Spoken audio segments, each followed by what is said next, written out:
እግዚአብሔር እዚህ ቤት ከመጣሁ ጀምሮ ብዙ ነገር ነው የሰራው። ከዚህ በፊት መንገዴም ህይወቴም በጣም በእግዚአብሔርም ተጸይፌያለሁ፣ በህዝብም ተጸይፌያለሁኝ።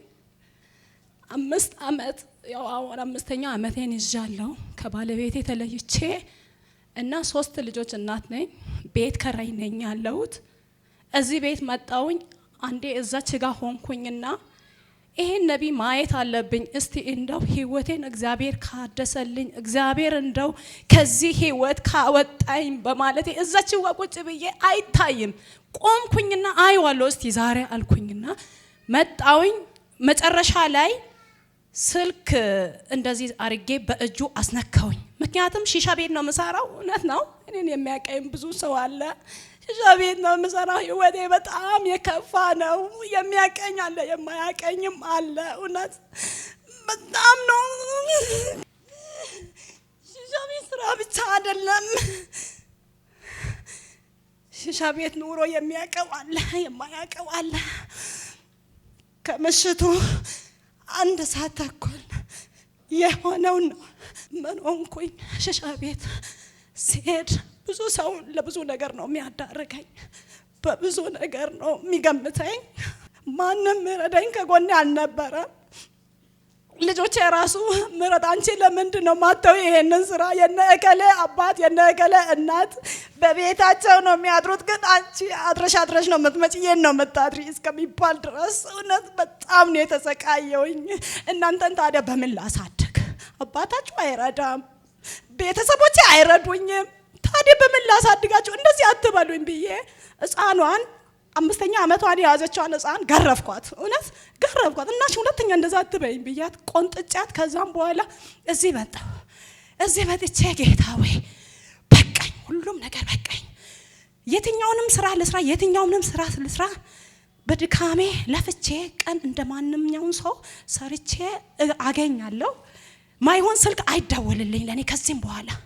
ካንተ የሚያስርቀኝ ይሄ ነው አይደል? ይሄ ስልኬ ነው አይደል? ትልቅ ስልክ ነው በዛኔ ያስኩት፣ ሸጬዋለሁኝ አሁን ለልጆቼ በማለቴ። ከዛ መጣውኝና የእግዚአብሔር ሰው አለ፣ አስያዝኩኝ ስልኬን። ምን ብዬ ነው ያስያዝኩኝ? ከዚህም በኋላ ማይሆን ወንድ እንዳይደውልልኝ፣ ልጆቼን እኔ በዚህ መንገድ አላሳድጋቸውም። ስለዚህ የሚሆን ስልክ ብቻ ይደወልልኝ፣ ይያዝልኝ ይሄ ስልክ አልኩኝ። እውነት ከዛም በኋላ መስመሩ እሱ ያዘና መስመሩ ተዘጋ። ሙሉ በሙሉ መስመሩ ተዘጋ።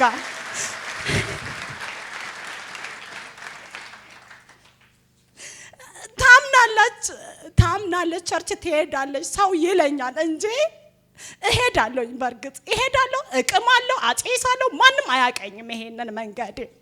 እቅማለሁ፣ አጨሳለሁ፣ እንደፈለኩኝ እሆናለሁ። ሺሻ መጀመሪያ ቡሬ ካስቀመጥኩኝ በኋላ ራሴ ካልነፈውኝ አያረካኝም። በቃ አምጥቼ እቀይሯለሁ። ሹፌሮቹ ይመጣሉ፣ ማሚ አንቺ ነይና እንትን በይ ምናምን ሲሉኝ እሺ ብዬ ለነሱ ራሴ ነኝ ማፈነዳው። እውነት ያው የሚያቀው አለ የሺሻ ነገር።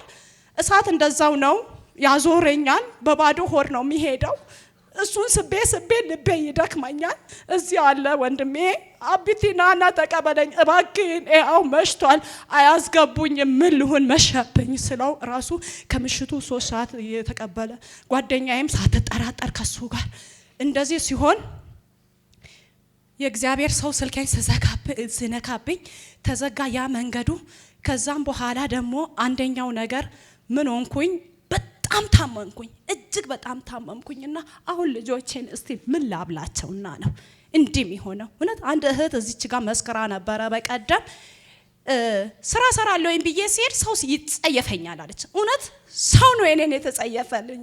እኔ በጉልበቴ ሰራለሁ ስል ሰው ይጸየፈኛል። ሄጄ ቀን ስራ ሰራለሁኝ ብዬ አንቺ ትሰሪያለሽ፣ ሰውነቴ አይደለም የሚያቀኝ ያውቃል። እውነት እና ልትሰሪ ነው ወይስ አሰሪ ነሽ ምናምን እያሉኝ፣ ልብስ ለማጠብ ሰው ስጠጋ ራሱ ኧረ እባክሽ እያሉኝ ነው። እሺ እያልኩኝ ልጆቼ ጋር ቤት እየገባሁ እያለቀስኩኝ ከዛን በጣም ሲያመኝ በመኔ ነው የምታከመው? ጌታ ወይ እኔ አታየኝም? አርብ ቀን የነገ አርብ 4 ሳምንት ነው። ለመሞት ቀረብኩኝ። ከዛ እግሬ ወደ ታች እንዲህ በተኛውበት ቦታ ውልቅ ብሎ ሲወልቀልኝ ድክምክም አልኩኝና አሁን ልጆቼ ምን ላደርጋቸው? መሞቴ የተረጋገጠ ነው። ሚንቱ ለእሙ ደውልላት ስል ልጄ ደወለ ለጓደኛዬ። እናቴ ልትሞት ነው ነይ አላት። ከዛ ባለቤቷን ላገጭ። እሷ ደግሞ ባለቤቷን ላገጭና ባሏ ከዚህ ዓርብ ዕለት እየሄደ ለካ ቅባት በእጁ ነክቶ ነበረ። ምንም አትሆኝም ምረት አለ። ከዛ ጡቴ በጣም ነው ያበጠው፣ እጅግ በጣም ነው ያበጠው። ወይኔ ምንድነው? ጡቴን አላጠባም፣ ዝም ብሎ እንዴት ሊያብጥ ይችላል አልኩኝና ምን አረኩኝ? አመጣና ቅባት እንዲህ ስነካ ከላይ ላይ የሆነ ነገር እኔ ያወኩኝ፣ ከላይ ላይ የሆነ ነገር የእግዚአብሔር ስም ብሩክ ይሁንና ከላይ ላይ የሆነ ነገር ወጣ። ዳንኩኝ። ደስታዬን አልቻልኩም። ድጋሜ ሰይጣን መፈተን ጀመረ። ድጋሜ ሲፈትነኝ ምን ሆንኩኝ? አልተውም። ይሄን ቸርች አልተውም። ሂጂ፣ አው ትሾርምጫለሽ፣ አው ሽሻ ቤት ትሰሪያለሽ፣ አው እንደዚህ ያለሽ እስከሚባል ድረስ ከዚህ ቸርች አልወጣም። እንደው የፈለገ ነገር ያድርጉኝና አልወጣም ከዚህ ቸርች አልኩኝና እዛች ጋር ቁጭ ብዬ ያለው አምልጪ ይለኛል። የሆነ ነገር አምልጪ፣ ልትያዢ ነው አምልጪ። ወይኔ በእናትሽ ስንትና ስንት ቢዝነስ እያለሽ አሁን እዚህ ጋር ተቆልፈሽ ልትቀመጪ ነው? አምልጪ። አላመልጥም። ሙጉቴን ከሱ ጋር ከዛ እውነት እያወቁኝ ምንድን ድፍት አረገኝ። እዚህ ጋር አመጦኝና እዛ ጋር ገባኝ። የሆነ ቀጭን ልጅ እዚህ አለ። እሱ ነው ጸለየልኝ። ጭንቅላቴ ሊወጣ ጩኸ ውጪ ሂጂ ሲለኝ አልወጣም። ተረፍኩኝ እያልኩኝ እየታገልኩኝ እውነት እግዚአብሔር ለዚች ጊዜ ለዚች ሰዓት አበቃኝ። አጨብጭቡ። ነፃ ላወጣት ለክርስቶስ አጨብጭቡለት። አሁን በቀደም እዚህ መጥቼ ንሳ ገብቻለሁኝ። ሁለተኛ ተመልሼ በዛ ህይወት አልገኝም። በቃኝ አይቻለሁኝ። ከሰውነቴ ተራ ሆኛለሁኝ። ልጆችንም በማይሆን በሽታ እየጣልኩባቸው ነኝ። በቃኝ ብዬ ለእግዚአብሔር እጅ ሰጥቻለሁ። አሁንንም እግዚአብሔር ጽኑ አለት እንዲሆንልኝ እባካችሁ ጸልዩልኝ።